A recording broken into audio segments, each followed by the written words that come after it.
গরুর গোশত যতভাবেই রান্না করা হোক না কেন, এই কালো বোনা হচ্ছে হিট একটা আইটেম। একদম ঘরোয়া পদ্ধতিতে কিন্তু আমি আজ এই কালো বোনাটা রান্না করব। এখানে কোনো নামি দামি কোনো মশলা অ্যাড করব না, নামি দামি মশলা ছাড়াই কিন্তু আজ আমি কালো বোনাটা রান্না করে দেখাবো।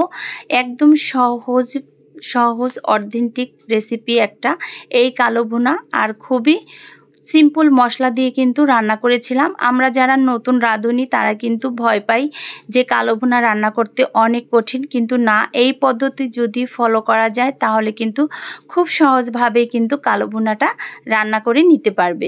আসসালামু আলাইকুম, আমি রুমানা নতুন আরও একটি রেসিপি নিয়ে চলে এসেছি। তো এখানে কিন্তু আমি গোশতগুলো নিয়েছি, তো গোশতগুলো নিয়ে কিন্তু এখন আমি এক এক করে মশলা অ্যাড করে দিব। আর একদম কিন্তু এখানে আমি অল্প মশলা দিয়ে কিন্তু এই গোশতটা আজ রান্না করব। এখানে আমি আদা বাটা, রসুন বাটা, জিরা বাটা অ্যাড করে দিয়েছিলাম। আর এরপর কিন্তু এখানে কালো গোলমরিচগুলো অ্যাড করে দিয়েছি, দারচিনি, এলাচ, লবঙ্গ, তেজপাতা। এখানে আমি দিয়ে দিয়েছি একটা স্টার, দিয়ে দিয়েছি একটা কালো এলাচ। এরপর কিন্তু দিয়ে দিয়েছি 1 থেকে 1.5 চামচের মতো হলুদের গুঁড়ো, 2 চামচের মতো এখানে আমি অ্যাড করে দিয়েছি শুকনো মরিচের গুঁড়ো, স্বাদ মতো লবণ। এরপর কিন্তু এখানে সর্ষের তেল দিয়ে গোশতগুলোকে আমি ভালো করে হাতে মেখে নিয়েছি। তো মাখানোর পরে কিন্তু আমি এভাবে গোশতগুলো চুলায় বসিয়ে দিয়েছি, আর এর উপর দিয়ে কিন্তু আমি পেঁয়াজ কুচিটাও অ্যাড করে দিয়েছি। ঢাকনা দিয়ে কিন্তু ঢেকে এখন আমি চুলায় বসিয়ে দিয়েছি, আর কিছুক্ষণ পর পরে কিন্তু আমি এভাবে নেড়েচেড়ে দিয়েছি। আর এই গোশতগুলো কিন্তু একদমই খেয়াল করে ভালো করে কষিয়ে নিতে হবে, যাতে কড়াইয়ের নিচে লেগে না যায়, তাহলে কিন্তু খেতে ভালো লাগবে না। তো আমি কিন্তু একটু পরপরই কিন্তু ভালো করে এভাবে কষিয়ে নিয়েছি, আর উল্টিয়ে পাল্টিয়ে নেড়ে চেড়ে দিয়েছি। তো পানিটা শুকানোর পরে কিন্তু এখানে আমি আরও কিছু পানি অ্যাড করে দিয়েছিলাম। আর সব সময় খেয়াল রাখতে হবে কিন্তু কালো ভুনার মধ্যে কিন্তু এখানে কোনো ঠান্ডা পানি অ্যাড করা যাবে না, একদম ফোটানো গরম পানিটা আমি অ্যাড করেছিলাম। গরম পানিটা দিয়ে কিন্তু গোশতটা আমি পরবর্তীতে ভালো করে কষিয়ে রেখেছি। এরপর কিন্তু এখন আমি বাগারের জন্য চলে এসেছি। এখানে কিন্তু আমি বাগার দিব, এর জন্য প্যানটা বসিয়ে তেলটা দিয়ে দিয়েছি। তো তেলটা গরম হয়ে আসার পর এখানে আমি 1 কাপের মতো পেঁয়াজ কুচি অ্যাড করে দিয়েছি। তো পেঁয়াজটা কিন্তু তেলের সাথে ভেজে এখানে আমি বাগারটা করে নিব। এখন আমি এখানে কিন্তু 2 থেকে 3টে শুকনো মরিচও অ্যাড করে দিয়েছি। তো শুকনো মরিচটাও কিন্তু ভালো করে ভেজে নিব। আর এই কালো ভুনার মেনু হচ্ছে কিন্তু এই লাস্টের এই বাগারটা, আর এই বাগারটা তেলে কিন্তু কালো ভুনাটা লাস্টের যে ফাইনাল লুকটা সেটা চলে আসে। তো এখন কিন্তু আমি এভাবে কালো ভুনাটা কিন্তু বাগার করে নিব। তো বাগারটা দিয়ে দিলাম। তো এখন কিন্তু গোশতগুলো এই তেলের সাথে এখন আমি উল্টিয়ে পাল্টিয়ে নেড়ে চেড়ে দিব। তো আমি কিন্তু এখন কালো ভুনার যে মেন একটা কালার, ওটা আসার আগ পর্যন্ত কিন্তু এখন আমি এভাবে নাড়তেই থাকবো। তো যতক্ষণ পর্যন্ত কালার চলে না আসবে ততক্ষণ পর্যন্ত কিন্তু আমি এভাবে নেড়ে চেড়ে কালারটা নিয়ে আসবো। তো এরপর কিন্তু এখানে আমি কিন্তু দিয়ে দিয়েছি পেঁয়াজ কুচি, আর লাস্টে কিন্তু এই পেঁয়াজ কুচিটা দিতে হবে।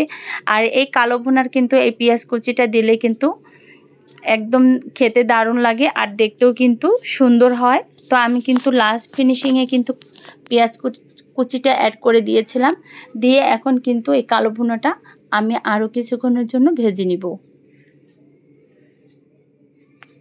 তো কালো ভুনার মেন যে একটা কালার, সেটা কিন্তু এখনও চলে আসেনি, আরও কিছুক্ষণ আমার এভাবে ভেজে নিতে হবে। তো ভাজার পরে কিন্তু কালার চলে আসবে। তো অনেকেই কিন্তু আমরা ভয় পেয়ে থাকি যে কালো ভুনাটা রান্না করতে কিন্তু খুবই কঠিন, কিন্তু না, এই পদ্ধতিতে যদি কালো ভুনাটা রান্না করা যায় একদম কিন্তু পারফেক্ট হবে, আর খেতেও কিন্তু দারুণ লাগে। তো এখানে কিন্তু আমি জিরা ফাঁকি অ্যাড করে দিয়েছিলাম 1 চামচের মতো, দিয়ে কিন্তু এখন আমি আরও কিছুক্ষণ এভাবে কালো ভুনাটাকে উল্টিয়ে পাল্টিয়ে নেড়ে চেড়ে দিব। আর এখানে কিন্তু কোনো নামি দামি মশলা অ্যাড করিনি, এখানে কিন্তু আমার হাতে বানানো কিছু মশলা ছিল, ওখান থেকে আমি 1.5 চামচের মতো অ্যাড করে দিয়েছিলাম যখন আমি হাতে মেখেছিলাম তখন। আর এছাড়া কিন্তু এখানে আর কোনো প্যাকেটের মশলা টশলা কোনো কিছু আমি অ্যাড করিনি, একদম ঘরে থাকা যে মশলা ছিল সেই মশলা দিয়ে কিন্তু কালো ভুনাটা রান্না করে নিলাম। তো আমার কালো ভুনাটা যদি ভালো লেগে থাকে লাইক কমেন্ট করতে ভুলবেন না নতুন নতুন রেসিপি পাওয়ার জন্য। তো কেমন হলো কালো ভুনা রান্নাটা অবশ্যই কমেন্টে জানিয়ে দেবেন। আর এই কালো ভুনাটা কিন্তু খেতে দারুণ লাগে মাশাআল্লাহ। বাগার দেওয়ার পরে কিন্তু দারুণ একটা ঘ্রাণও চলে আসছিল। আর এটা কিন্তু গরম গরম পরোটা, সাদা রুটির সাথে, গরম ভাতের সাথে আর সাদা পোলাওর সাথে খেতে কিন্তু বেশ মজা। তো আমি কিন্তু সাদা ভাতের সাথে পরিবেশন করেছিলাম। সাদা ভাতের সাথে খেতে কিন্তু ভীষণ মজা হয়েছিল। তো কালো ভুনার কিন্তু ফাইনাল লুকটা চলে আসছে। তো আমি কিন্তু এভাবে আরও কিছুক্ষণ এভাবে নেড়েচেড়ে নিব। তো অনেক সুন্দর কিন্তু একটা ঘ্রাণও চলে আসছে আর কালারটাও কিন্তু চলে আসছে। তো একদম কিন্তু সহজভাবে এই রেসিপিটা করে দেখালাম। ভালো লাগলে একটা লাইক, একটা কমেন্ট করে জানাতে ভুলবেন না। তো কেমন লাগলো আজকের মতো ভিডিওটা এখানেই শেষ করব। সবাই ভালো থাকবেন, সুস্থ থাকবেন। আর আমার রেসিপিগুলো পেতে হলে অবশ্যই আমার সাথে থাকবেন। তো রান্নাটা কিন্তু প্রায় চলে শেষের দিকে। তো মাশাআল্লাহ দারুণ একটা কিন্তু কালার চলে আসছিল। কালো ভুনার যে একটা ফাইনাল লুক সেটা কিন্তু চলে আসছে। আমি কিন্তু এখন পরিবেশন করে নিব। আর লাস্টে কিন্তু আমি এখানে একটু বেরেস্তা অ্যাড করে দিব। তো বেরেস্তা দিয়ে কিন্তু এখন আমি পরিবেশন করে নিব। তো এখানে কিন্তু বাটিতে পরিবেশন করে নিয়েছি। তো ভালো থাকবেন, সুস্থ থাকবেন। আল্লাহ হাফেজ।